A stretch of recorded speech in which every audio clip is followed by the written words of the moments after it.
국정원장이 이런 지시를 내렸다고 합니다. 이들 유튜버들, 좌파 유튜버들 싹 조사해가지고 이만큼이라도 북한하고 관련돼 있다고 생각하면 싹 잡아들여라. 어제 오후에요? 어제 오후에. 그러니까 내란이 진행 중이라니까요.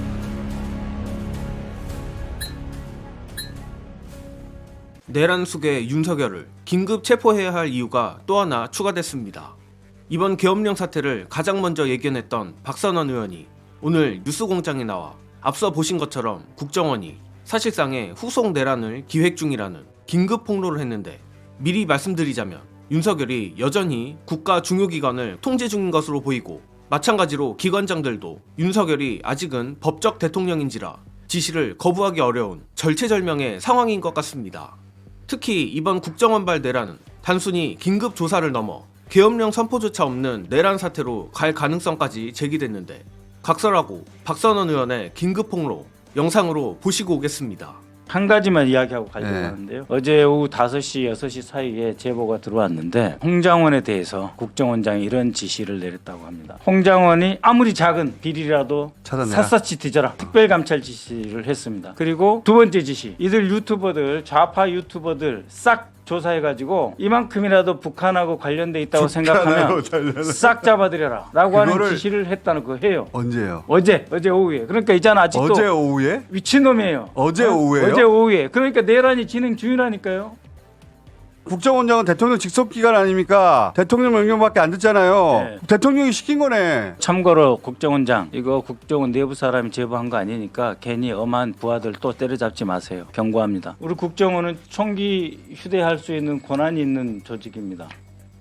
국정원하고 경호처하고 몇 군데가 연합하면은 또 몰라요, 이 상황은. 그러니까 계엄은 아니어도 최소한 계엄 절차 필요 없습니다. 이제는 계엄은- 바로 물리력 투입입니다. 국정원장이 어제 그들 표현으로 좌파 유튜버들 다 조사해서 북한과 관련성이 조금이라도 있다면 다 잡아들여라 라는 지시를 그 물렁물렁한 국정원장이 했다는 것은 네. 국정원장이 이런 판단을 할 수 있는 사람이 아니에요. 네. 계엄 당일날도 모른 척하고 모든 결정을 외면했던 사람이잖아요. 근데 국정원은 오로지 대통령 직속기관. 대통령에게만 보고하는 기관입니다. 제가 조태용을 2003년부터 합니다. 2003년부터 저와 함께 육자회담을 함께 다녔던 사이예요. 저하고 아주 가까웠습니다. 윤석열이 아니면 이 지시를 할 수 있는 사람이 없어요. 국정원장한테. 네, 그렇게 순간적으로 표독스럽게 바뀔 사람은 아닙니다.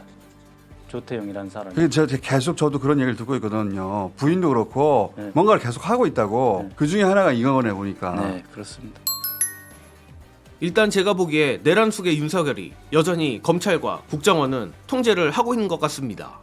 특히 박선원 의원이 언급한 홍장원 국정원 전 1차장도 용산의 민정수석이 검찰과 통함으로 보복수사를 지시한 것 같다는 폭로를 한 바도 있고, 계엄령이 진압된 지 일주일이 훌쩍 넘었음에도 국정원이 이런 말도 안 되는 짓을 한 걸 보면 이러한 의심은 더더욱 강해질 수밖에 없습니다.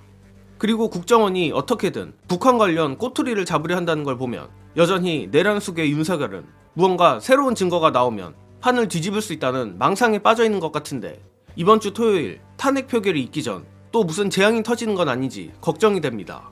또한 국정원이 정말로 이 정신 나간 짓을 하는 중이라면 정례능 역시 안전하지 않은데, 이재명 대표가 직접 제 영상을 공유한 만큼 저 역시 저 내란 범죄 세력의 살생부 명단에 올라있을 가능성이 높습니다. 따라서 자랑스럽기도 하고 걱정도 많이 되는 부분인데, 농담 90%, 진담 10%지만 여러분들이 멤버십 가입으로 정예능을 응원해주시면 큰 힘이 될 수 있으며, 국정원 출신 박선원 의원이 긴급히 경고한 내용인 만큼 단순히 저뿐만 아니라 현재 유튜브에서 여러 중요한 소식들을 전하는 진보 유튜버들도 여러분들이 지켜주시길 간절히 부탁드립니다. 끝으로 마무리하자면 이번 12.3 내란을 통해 민주공화국 대한민국을 수호할 수 있는, 수호할 의지가 있는 세력은 민주당을 비롯한 민주시민들밖에 없다는 게 명백히 드러났다고 생각합니다. 이는 박선원 의원이 뒤늦게 밝힌 계엄령 경고 뒷얘기를 들어보면 더욱 분명해지는데, 관련 영상 여러분께 안내드리며 이번 소식은 여기까지 하겠습니다. 오늘도 시청자 여러분과 소통할 수 있어서 너무 다행입니다. 시청해주신 여러분 감사합니다. 제가 최초로 이 문제를 생각을 한 거는 사실은 대표님께서 피습 당하시고 나서 굉장히 거슬러 올라가네요. 7월 초 정도 돼요. 7월 중순. 아무래도 계엄할 것 같다. 대표님이 그러셨어요.